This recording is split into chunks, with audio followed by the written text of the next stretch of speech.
roast smoke, it's that classy, that elegant. I don't want that raunchy shit. I wanted something chill, something smooth.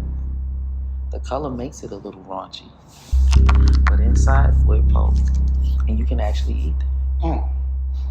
And we got hemp, and you can eat that too.